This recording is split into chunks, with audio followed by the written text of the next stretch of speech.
জুবিনৰ বিষয়ে মোৰ গোটেই কথা নিউজ লাইভে যেতিয়া জুবিনক বছৰটোৰ শ্ৰেষ্ঠ অসমীয়াৰ সন্মান দিছিলে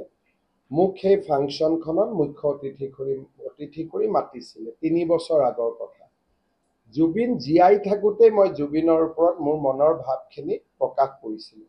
কিন্তু আজি অসমৰ মুখ্যমন্ত্ৰী হিচাপে মই আৱেগিক হ'ব খোজা নাই কৰ্তব্যনিষ্ঠা আটাইতকৈ ডাঙৰ কথা আজিৰ কৰ্তব্যই মোক কিছুমান কথা ক'ব এতিয়া এলাও নকৰে আৱেগিক মোৰ মনৰ আৱেগ মোৰ মনৰ চিন্তা আপোনালোকৰ আগত মই সদৰি কৰিম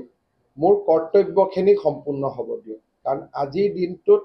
মোৰ আটাইতকৈ ডাঙৰ কৰ্তব্য হৈছে জুবিনক সন্মান সহকাৰে বিদায় দিয়া আপুনি আজি প্ৰথম অসমৰ ব্ৰাজিলৰ দেশখনলৈ ধৰি দিয়াৰ পিছত আপুনি ৰিচিভ কৰিব এক সন্মান দিব সেই মুহূৰ্তটো সকলো অসমবাসীৰ বাবে আপুনি আজি চক অসমৰ মই মুখ্যমন্ত্ৰী আৰু জুবিনক ভাৰতৰ মাটিত নামাৰ লগে লগে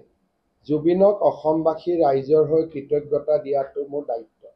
সেইকাৰণে মই দিল্লীলৈ আহিছোঁ জুবিনক কৃতজ্ঞতা জনাম আৰু মোৰ ব্যক্তিগত কৃতজ্ঞতা নহয় সি অসমবাসী ৰাইজৰ তাৰ আগলৈ গৈ অসমৰ মাটিত ভৰি দিয়াৰ লগে লগে অগণন গুণমুগ্ধ থাকিব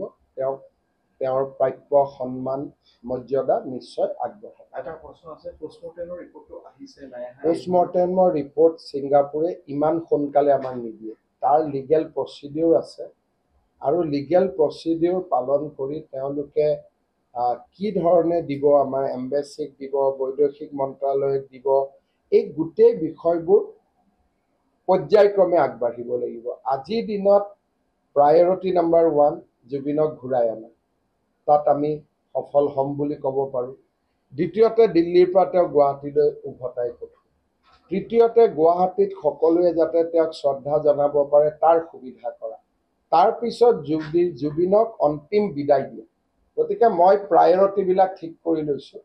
গতিকে মই এই প্ৰায়ৰিটিটোকে মই দেখা পাই আছোঁ বৰ্তমান